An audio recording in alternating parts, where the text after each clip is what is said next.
Welcome.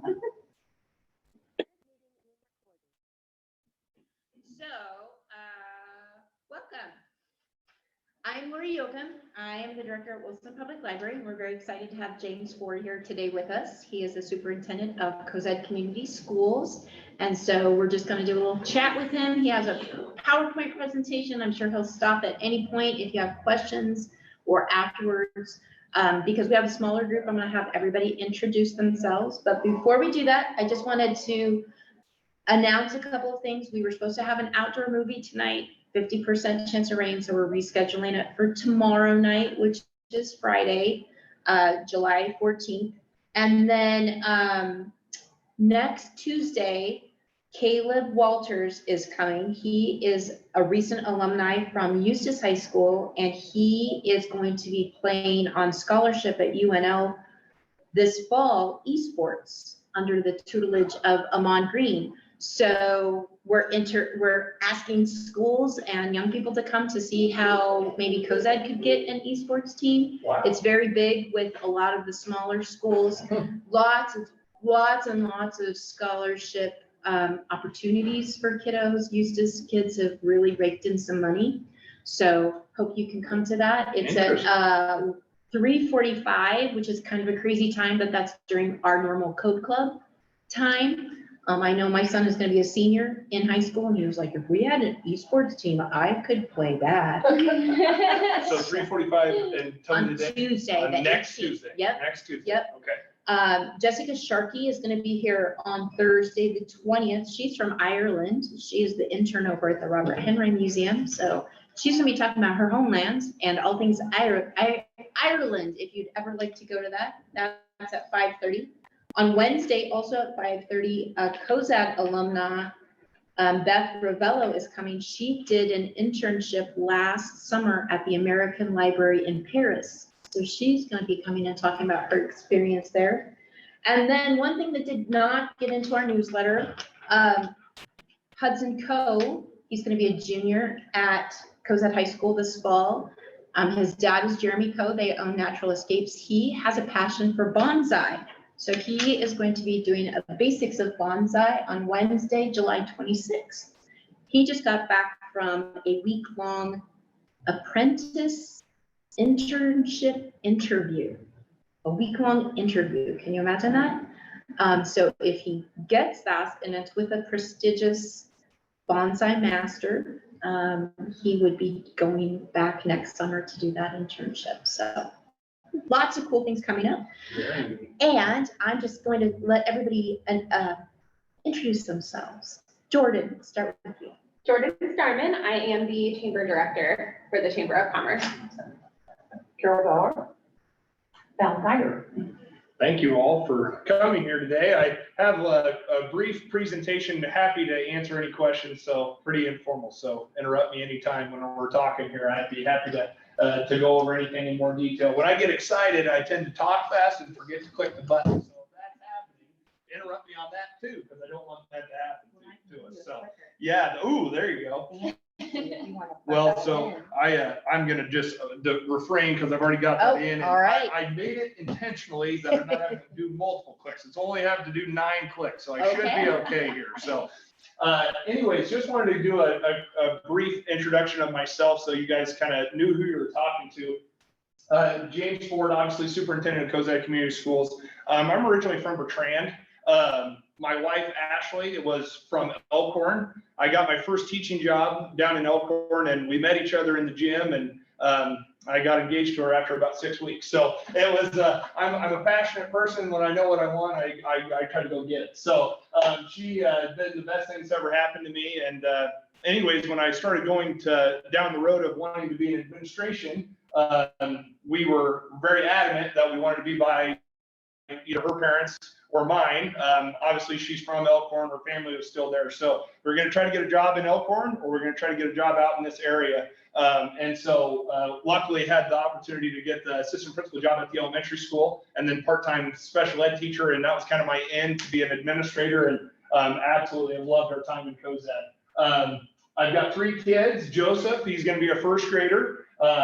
he's very excited about that. He's telling me all about it, how many days away it is. And Lydia's a kindergartner.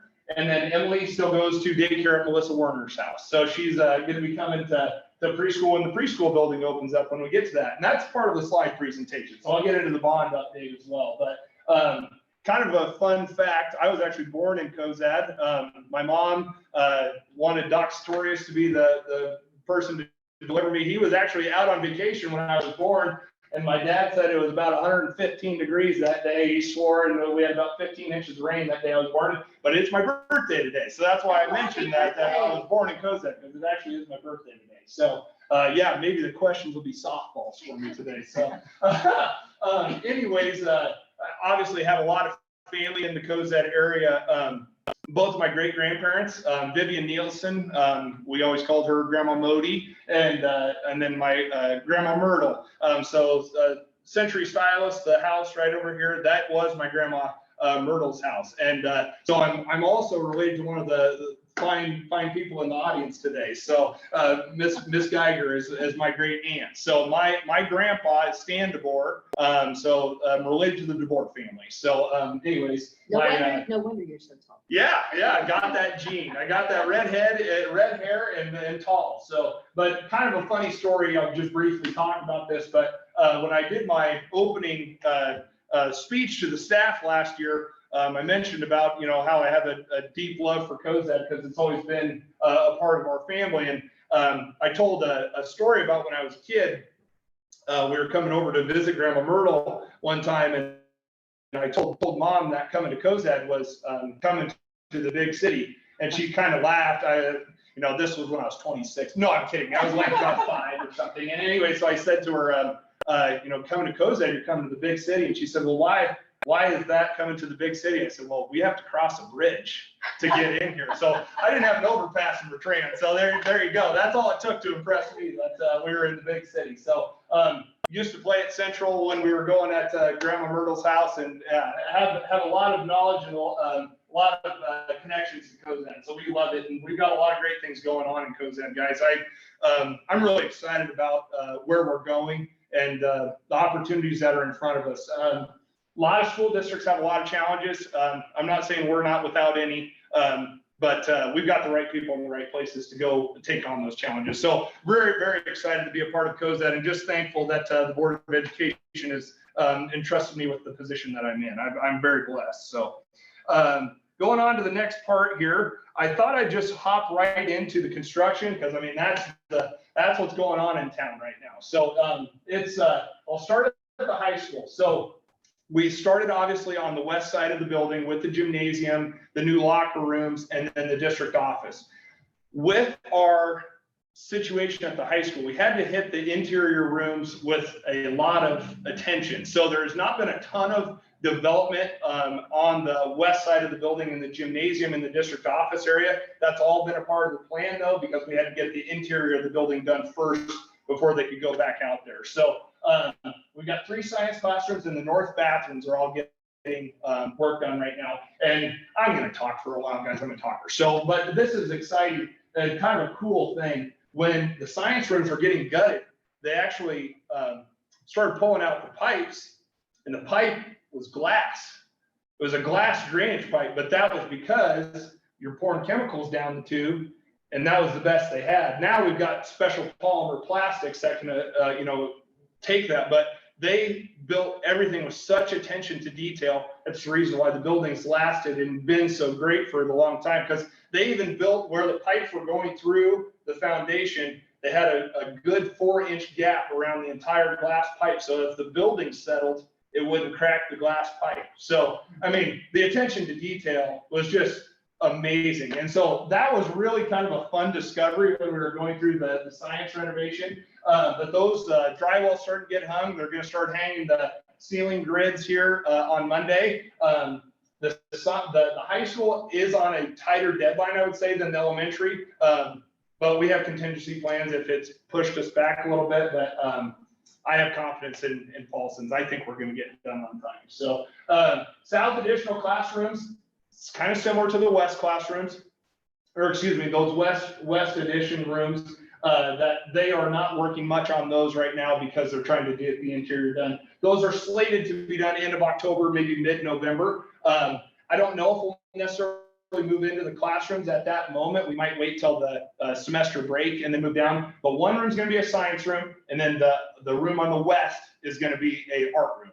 So just so you guys are aware of that. So brand new kiln, brand new thing in the art room, and then the science room is going to be tremendous because it's going to be for physics, and there's going to be all sorts of really top of the line stuff. So it's really exciting about that. Spring, trying to be scheduled to be done on the west side of the building in spring. That's not the concrete getting poured for the parking lot, but everything with the building, they're hoping to be done in the spring of 2024 because, again, we go into the summer of 2024, we're going back into the interior of the building, and so they'll need to be all hands on deck to get that done. So then the central office area that's currently there is going to be completely renovated to be 4 new classrooms and guidance counselors' offices, and then which takes the place of the classrooms that we're taking over when we're moving the high school office to the east side of the building. But it's going to be tremendous for our safety and security upgrades. It'll be a secure entrance across the entire district. So, which was a huge part of the bond project. So really, really going to be a great thing for us after it's all said and done. And you guys get a little bit of a sneak peek here. This is pretty darn cool. So we are doing a mural in the current gym to get our barn back. And so I wanted to show you this. I just had a conversation with my gram today. She was wishing me happy birthday, and she was telling me which barns around Cozad would be the best one. I said, well, I got an artist here that he's got an idea of what we're going to do, but this is we're not done yet. So this is just starting, but it's a very, very talented artist is drawing that. And so then there's going to be lettering over the top of the barn. It's going to say, welcome to the barn in big, bold letters. So I think it's going to be a really nice addition. And I zoomed in pretty tight there, but he's going to even put a little hay bale off to the side. So I think the artist? his name is Dave Reiser. He comes from Columbus. Another Bertrand connection, though. He's actually a brother-in-law with the gentleman that I had painted for 8 years. That was my summer job throughout high school and college.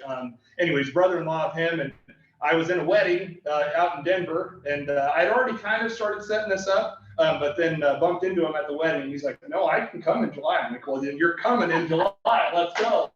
So that was exciting. So I believe that is going to be done here maybe by the end of this week, but it could bleed into next week. But if you want a tour, come let me know. So that was exciting. That's going to be kind of fun. So pretty exciting. So the elementary, like I said, we got a little bit more flexibility over there. Things are going very, very well. They've already got all of the ceiling grids hung. The only thing we ran into an issue on over there was our electrical panel got delayed. So we had to come up with a backup plan. We're kind of piecemealing it together in the short term until that electrical panel can come in with multiple smaller units because it can't accept the load in just one standard unit. You kind of need a specialty board, but all up to code, all safe. It's something to be a temporary fix until our main board can come in. But paint job, we posted pictures of that, and it's looking so nice. So they are about ready to start on the parking lot here, maybe in the coming week or maybe a week and a half. So we'll have the staff parking lot over there. Coordinated with the city and the church. We've got new parking stalls painted at the Methodist Church. All staff members will park in the staff parking lot. So hopefully that will alleviate some of the pressure on our patrons and then make it safer for our kids coming into the school. So we're going to roll that out again once our parking lot's done to just remind parents of our plan, because that road is actually going to be shut down while they're working on construction on that side. Kind of similar to what they did over at the hospital. I don't know if you remember at the hospital, they closed off basically that whole block. They're going to do something very similar over here because they're going to have equipment coming in and out all the time. They can't have people parking over there. It's just not going to be good for a work zone. So we're going to have that going. The classrooms that have been built are a new flex classroom, so expanding for growth. A new music room, which this music room is going to be the Cadillac of all Cadillacs. I mean, it is amazing. So I'm so happy because Cindy has been working out of that modular building, and Well, this is an upgrade, I'm saying. So it's exciting, but she's an artist and she can make those kids do amazing things. So now she actually has a good paintbrush. Let's see what she can actually do. So, and then we do have a 4th grade classroom and a 5th grade classroom. So the 4th and 5th grade classrooms this upcoming year are going to be 2 kindergarten rooms. We're doing that because obviously when we demoed the east side of the building, we displaced teachers. So we're going to do that temporarily. They're going to take over those rooms. And then the following year, when the east side classrooms are done, all 4th grade or all 4 sections of the kindergarten are going to be in a kindergarten wing. And this is something that I've talked a ton about. And I don't know, people kind of give me kind of a crazy look when I talk about this, but one of the best things that's a part of this bond is getting the kindergarten and preschool all together. And then also that there's bathrooms in the classrooms. And like people might not think that's a big deal. That is a huge deal because kindergartners tend to dilly-dally and they tend to get lost in the hallway. It's not an issue anymore. There's water fountains in the classroom and there's a bathroom in the classroom. So the kids get to stay in the classroom the whole time. So I'm just so excited about that because that's going to be a tremendous upgrade for our kids. And then obviously too, on the east side of the building, we're gonna have a new multi-purpose room getting built, and that's going to drastically improve our lunchroom efficiency. Right now, one of the biggest challenges we're dealing with is you're trying to get class sizes of 75, 2 of them through in 30 minutes. That's not conducive and it's not good. And so now with that extra multi-purpose room, you can have a class of 75 going in one, class of 75 going in the other, and then it's just a lot more. Well, your kids that are at the back of the line are going to be able to have plenty of time to get through and eat their lunch. So, and if their tummies are full, they're going to do better in school. So that's really exciting for us. So really thankful for that. And then we're going to have a huge push at the elementary this upcoming summer. I know Dan Schwartz is already a little nervous about it, but I have all the confidence in the world in him because he's a Bertrand guy too. So I have a lot of Bertrand connections today. But anyways, they are going to flip-flop the library and the office area. That's also when they're going to do the renovation of the kitchen area. We're going to make it a full-service kitchen.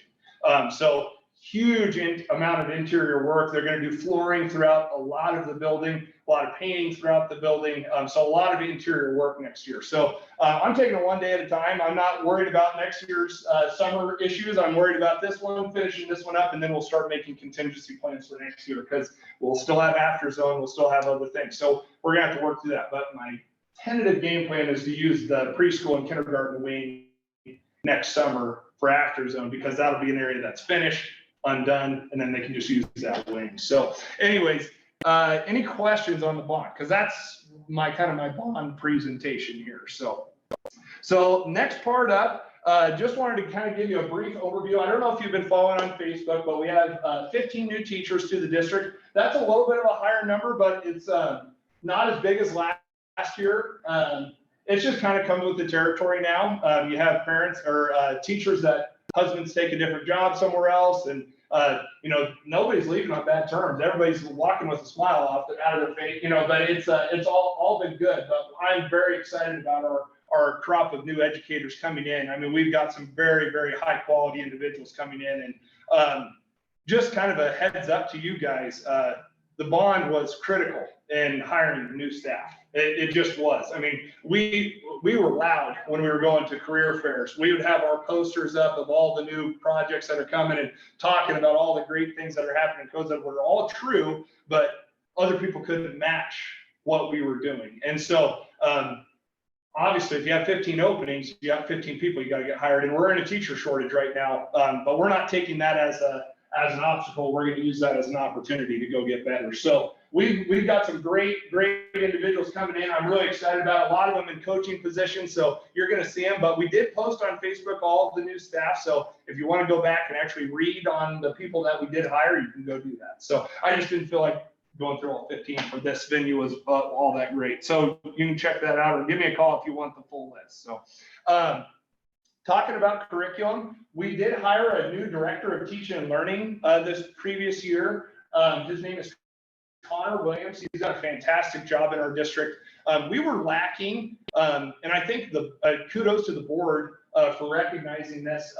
The administration had brought to them that we were spread too thin when it comes to curriculum. There's only so many hours in the day, so much time during the day for you to be working on all the issues that are coming up. And curriculum is critical. You've got to do a good job with your curriculum. You got to do a good job with your organization. You've got to do a good job with your curriculum horizontally and vertically. So what I mean by that is everybody in first grade better be teaching kind of in a similar way, in a similar fashion, whatever it is we're teaching. And we're doing that through a collaborative effort. So your best teachers are sharing their best ideas, and your teachers that maybe are your brand news that we just hired, they're getting to absorb all that great, useful knowledge from those teachers. So, and then vertically, first grade needs to be communicating and sharing with the second grade all the things that they've been teaching. Our teachers did amazing. This is not anyone's fault. It was just, we were spread too thin. And so with this systematic approach that we've now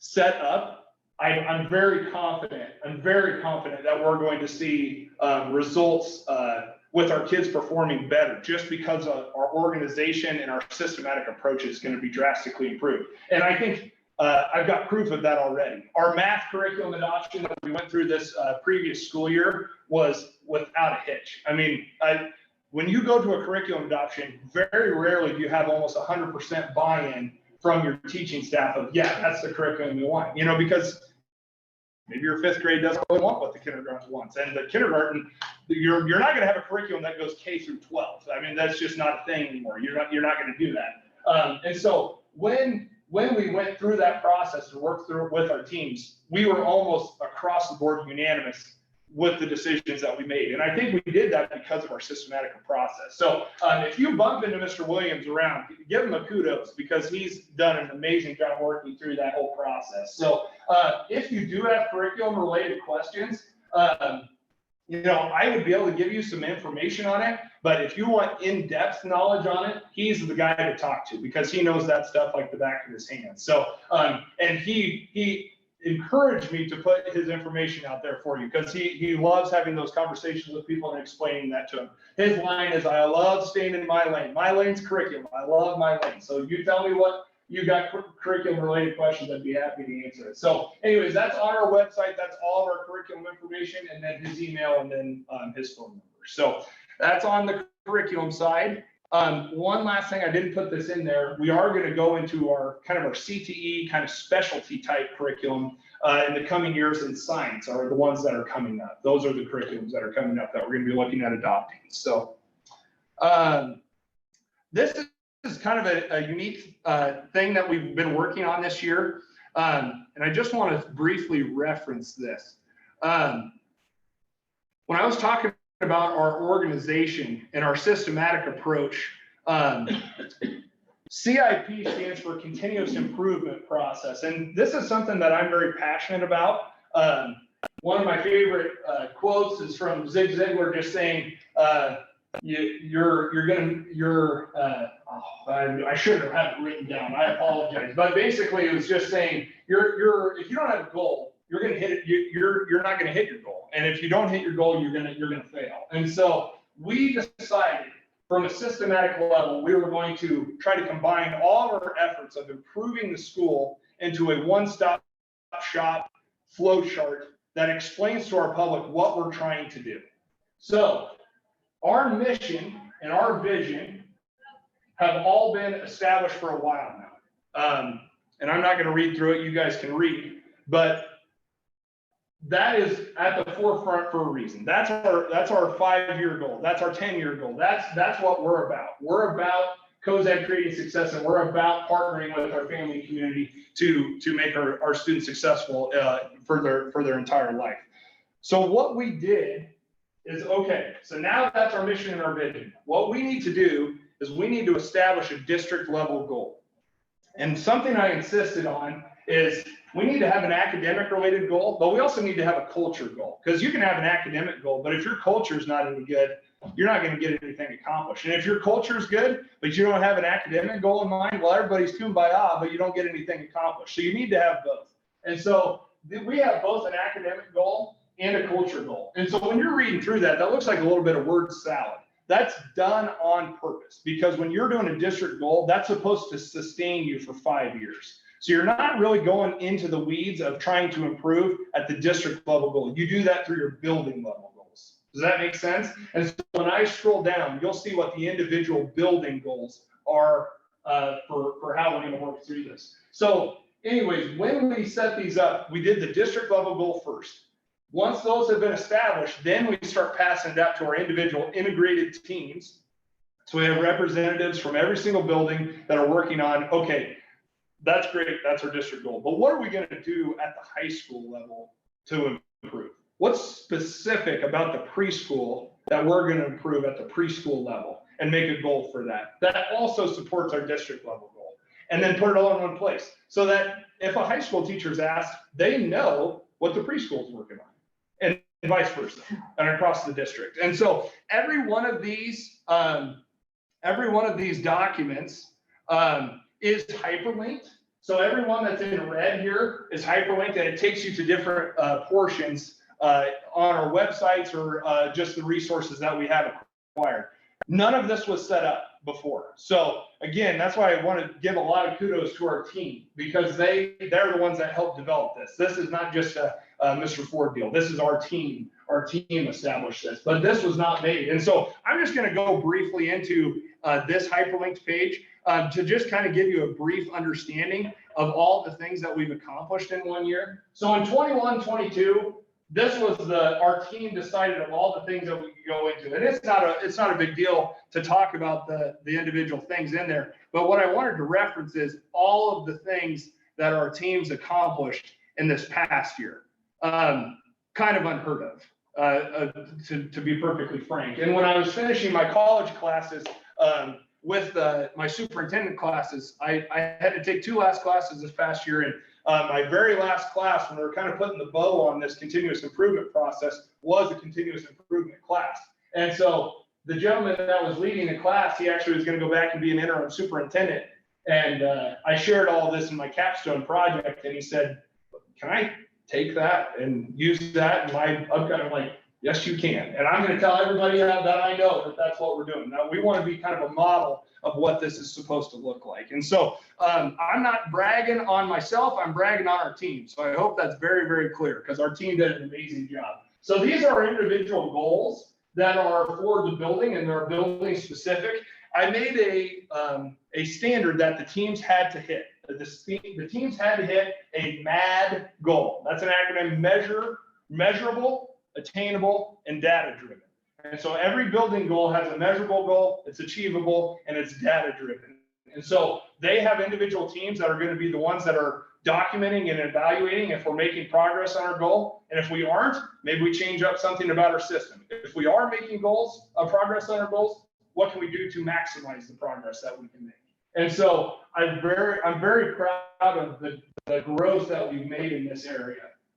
And so again, I've referenced our integrated teams. So these are the members of our team. So if you click on that hyperlinked page, you can see what individual teachers are individual teams. And so then when you do have staff turnover, we update that document. We say, now you are a member of our integrated team.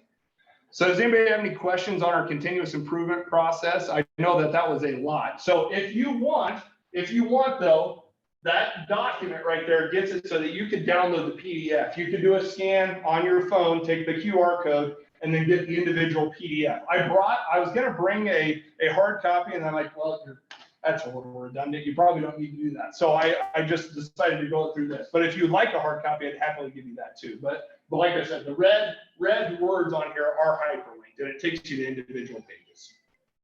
Any questions on that? Where do you find that? It is on our website right now. I'll just show you quick.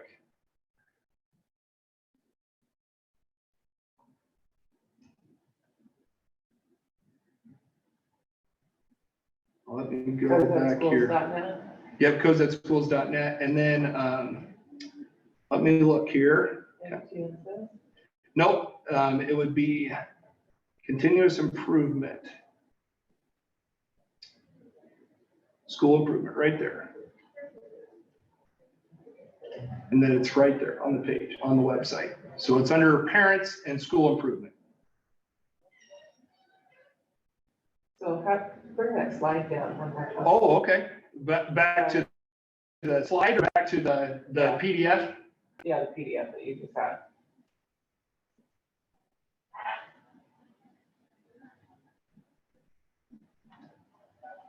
I'm surprised at the 60% over there on the CHS building goals. The second bullet point, Cozad High School will have 60% of its students reach their individual expected growth goal. Do you want, so the It's reason, yeah, so the reason why is when you talk about expected growth, each one is an individualized for each individual kid. And so your kids that are at the 99th percentile, for them to reach their expected growth, very challenging. For the kid that's all the way at the 5th percentile, it's individualized for individual kids. And so for them to hit their expected growth is a high bar. And so we're looking for a baseline to start. So I want this time next year, I don't want that number at 60%. I hope we're above that. And so I hope the next year you're at 70% or 75%, whatever that number is. I don't know what that number is. We'll let our data tell us what that number should be. But this is our first time out. So yes, it's a little bit more of a baseline. And you can see that too. Middle school is a little bit low as well. And we just felt like if you're going to make it achievable, make it achievable. And so that's why we're starting a little bit lower and then we're trying to build from there. But that doesn't mean our goals are low because like I said, it's individualized to each individual kid. And so when those reports come back to us, our data indicated that that was a pretty realistic starting point based off of our current kids' current performance on that. And yes, I'm not disagreeing with you that it seems low. That's why we're talking about it, because we want it to get better. Thank you. You bet. And then look at that. I had actually hyperlinked the school improvement right on there. So there you go. So I just wanted to put on real briefly our open house information. We're also going to put on a Facebook post. So this is out there for everybody. But this is our back to school info, individual for each individual building. Kind of want to hype up the elementary again though. We're going to do that open house again. Where we're going to have bounce houses and face painting. And I know Rick Love's probably going to bring the snow cone truck by, and our brand new playground is going to be installed this upcoming week. I think, no, 2 weeks away, our playground is going to be installed. And so you're going to have a lot of fun things for our kids. And so really nice, detailed, well-organized plan. Last year, we were a little bit clunky in our open house. Our intentions were good, but it was our first time out, so we didn't know where we were weak. Our teachers gave us feedback on ways that we felt like we could improve that, and I'm just really excited about it. So, and I know Joe Man is too. He's excited too. So it's going to be fun for our kids to be able to do the bounce house again. So that's did I not indicate the date there? I apologize. I did not indicate the date on that one. I don't know why I overlooked that. August 10th. August 10th is that one too? Okay. Anyways, we will do a post on Facebook where it's detailed info. So.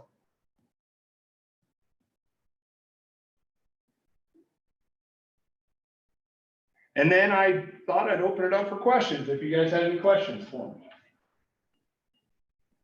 You still have more? That's it. Oh, you were going to talk about the daycare. Oh, I'd happily talk about the daycare. Yeah, so we're doing a lot of really neat things there too.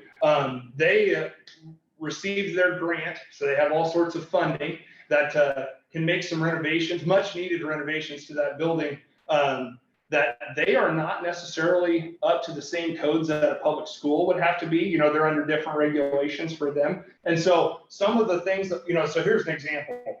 If the school is going to start updating the building, we are no longer grandfathered in, and we have to do updates to our fire sprinklers, running water lines, doing all the new HVAC, doing the new roofing, yada, yada, yada. I mean, there's just tons of those. Well, so those same regulations are not applicable to a daycare. And so they could do a lot of the much needed renovations in a lot more efficient manner than we were able to. So that's really exciting. So they're putting in some new windows in that building. They're going to put in some new kitchen equipment, new carpet and new flooring, I should say, in the one room, fixing the roof repair where we were having leaks throughout the building. They are in a lease purchase with us for 5 years. So we're trying to, the board was very intentional about this, is they did not want a repeat scenario of what happened with Central, not blaming anybody for that, but just saying that they did not want a situation where the building was sitting empty and vacant without them having an ability to do anything about it. So we have the right of first refusal as a school district where we could purchase the building back if for whatever reason they decide to move across the country, they're not doing it here anymore, that we would be able to purchase the building back. And then any updates and renovations that they're making to that building, obviously is a net gain to the school district. But they're able to be licensed for 75 kids in their building. They are very confident that they're going to have a full house. And the really cool thing is, the playground's right there. The building is set up for young people already. Small little lockers out in the hallway that young kids could use. So it's set up for success. I'm a big believer that it was kind of something that just came together because it was supposed to. So very, very exciting. So in January, they're going to take over one classroom. And so for the second semester, they're only going to utilize one classroom. And then when we move out in the summer, June or July, when we get completely moved out, that's when they're going to take over the rest of the building. And that they're excited about that too, because that's going to help them ramp up from the staffing side of things, making sure that they get all of their updates done in the first semester while they're doing all these renovations to the building, that they can say, yes, you're good for your certificate, for your license. And then they can, kind of slow start it and then build up their infrastructure to be able to house all of those kids coming in. Another benefit of it is Head Start is going to be able to remain in their current location. So that's a really nice benefit too, and they still get to utilize the playground. So I'm very, very excited about it. I think it's going to be a really great thing for our community. As we all know that daycare is a huge, huge need in every community across the state. So the fact that we're able to get rid of, sell a building for a nice rate, and then they're able to get that net positive, we're not having to demo the building and completely rent, or repurpose that entire block. It's a really nice thing. So really excited about it. So because of that, Ethan's Park playground stayed. Yes, I've coordinated with the Cozad family. Technically, when they make a donation like that, it is the school district's property to do as they see fit. So what we ultimately ended up deciding to do was we did not sell Ethan's Park to them. So the school district is still going to own Ethan's Park, but we're going to keep it in that location so that those two entities can continue using it. Yep, so we'll have to build a new playground at the elementary for the preschool because there is regulations for preschool playgrounds being just for preschool. That's how you get some federal funding. So we have to make two, it'll look funky. We have two playgrounds over there. One's going to be fenced off, and that's just because we have to because of federal regulations. But it'll be more specific towards the preschool age kids, which is good because they're that tall. So you need to make it good for them. So Is the rest of that block, does that belong to the school? the school owns the baseball field, the rest of the green space. Yep, they own all of that. So what is the school's vision as far as that goes? So I've been coordinating, and this is very preliminary, so don't take this as gospel, and it's not in the tablet or anything, but I'm envisioning doing a partnership with either the CDC or the city and trying to take those green spaces and maybe platting those out and getting lots sold that they could put some new housing there, and then potentially getting the baseball field under the city's jurisdiction, whether they purchase that from us or if we just do some type of a transfer or they're, I haven't really gone much on the baseball field yet, but eventually we're going to want that off of our books because if we still own it, then we still have to maintain it, obviously. And so then you're having to send people over to mow, send people over to, scoop snow and all those types of things. And it would be better for us if we didn't have to do those things. But all in due time, I think, we're not in a hurry on that portion. We want to see if, and I'm not that I don't have faith in them, but just want to see if the daycare is very successful and that we're well established before we look at moving too quickly on getting rid of land, if that makes sense. So is the preschool staying where it is for this fall? Correct. Yes, the preschool will be here for the entire year. This upcoming year, it will be at, But have you already sold the building? To the we've district? already engaged in the lease purchase. So we do not sell the building until the 5-year term is up. So we still own the building for the next 5 years, if they're hitting their payments and stuff. So, yeah, we will enter into a purchase agreement with them if they've fulfilled the terms of the contracts. So. And then my other question is, you said the new gym was scheduled to be done in the spring of 2024. Is graduation going to be in the new gym? I do not think so at this time. I think into the future, yes, we will look at that. I think for this upcoming year, when you're just talking about, the floor maybe getting painted, just getting fresh lacquer on it, maybe your bleachers haven't been installed yet, your building's done, but your bleachers maybe haven't. I think there's too many unknowns on that to say that it would. I mean, if it's all ready and if we're ready to cut the ribbon, let's go into the new one. I mean, I have no problem with that, but I'm leery to say yes on that because I just think, you run into delays when those things happen. And so I think, it'd be safer to plan on the old gym doing it for one more year. And then who will actually get to use the new gym? I mean, like, will the middle school PE classes be there since that's closer to them than the high We have school? not got into the scheduling yet, but what I'm anticipating is that during the day would be probably more middle school because the weight room, which would be what would need to be used by the high school age kids, is on that end. So it makes more sense for that gymnasium or the wellness center gymnasium to be used by the high school age kids. And then the middle school age kids when they're going into PE, and then there's a lot closer with proximity, but that is yet to be determined because that'll be a scheduling thing that we need to work out. Because the other thing is too, we're growing. And so that's another thing why I would think the middle school would, because if you're growing, the middle school is going to feel that growth before the high school. And so the good news is though, our locker room additions, we're already making it with our current locker room situation.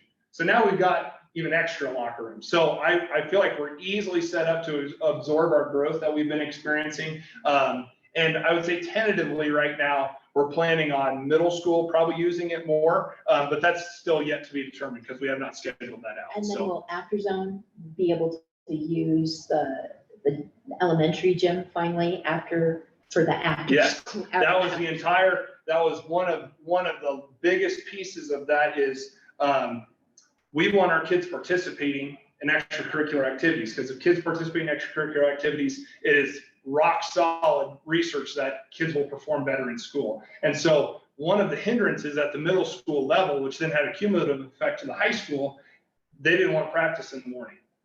So if they're not practicing in the morning, then they're not practicing at all. And then they try to go out for it after school and they're in their high school and they're years behind because they haven't been practicing. And so that is the thought is that between the wellness center, will be the older gym, the barn, and then the new gym, we'll be able to utilize those spaces and be able to do that so that you're not always having to go in the morning. I think there still might be some times where every once in a while the elementary gym will be getting used. So say you have a 7th and 8th grade basketball game going on and you have a JV varsity maybe on a Thursday. Yeah, we might bump them on one of those, but it's definitely going to be fewer and far between. And in the winter, they need that space. But even if we do bump them, we have the new multi-purpose room that they could utilize that space as well. So not saying it's perfect, but it's definitely better than where we were at. And I think it's going to be less frequent that After Zone's going to get bumped. So it's a nice improvement for sure. But it's exciting times. So I'm sure you can hear it in my voice. I'm pretty passionate about it. It's pretty fun. So pretty blessed to be in our community. So thank you guys if you voted for it. Thank you if you didn't. Thank you for being part of Cozad. So What's your anticipation of moving out of the superintendent's building? I'm guessing we'll probably do that over the summer. It's a little bit slower. Yeah, it's a little bit slower in the summer. I mean, the office area is, like I said, anticipating to be done in spring. But when you're going into graduation, you're going into just finishing things up. It makes more sense to move in June than it does in May. Even if the building's ready, it just makes more sense to move in June than it does in May. So probably June or July. Does the school board have plans for that building then? We are actually going to have that get appraised here early September, and we're going to try to get it sold, is what we're going to try to do. We're obviously going to be very transparent about all of the renovations that need to happen in that building, and that was the reason why we went to bond, because one, it was too big of a building for housing 5 employees. You know, I mean, we got 5 employees up in that entire huge building, and it just doesn't make any sense.